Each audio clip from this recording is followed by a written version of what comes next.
tere armsad Plaastrit peale kanali vaatajad. Meie Annega nimelt oleme minemas taas kord pikemale reisile ja mõtlesin, et näitan siis ära oma rutiini, mis mina siis pikaks lennureisiks ettevalmistusi teen. Selleks on mul käes 4 erinevat plaastrit ja alustan sellest ja minule meeldib panna energiaplaastrit jala siia kohta ja nagu nad käivad, valge käib keha paremale poolele ja beež keha vasakule poolele, nii et panen need siis kohe paika ära. Osadele inimestele meeldib panna need jalatalla alla, osadele meeldib panna neid rinnaku peale, nii et valikuvariante on mitu, minule meeldib see koht. Nii, see on nüüd tehtud.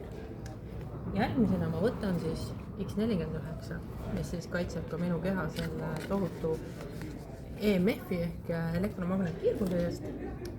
Panen selle endale 7. kaelalülile siia taha. Nii, see on pandud. X39 panen täna naba alla, seda ma panen pärast. Ja siis karnosiini panen sabakondile. Nii et selle panen ka vaikselt ära. Sellepärast, et see siis toetab natuke seda pikka istumist ja selga. Nii, hops, seega pandud. Ja no võt, olemegi reisiks valmis. Nii et hoiame teid kursis, kuidas meil kõik seal läheb ja tervitame. Kõike head!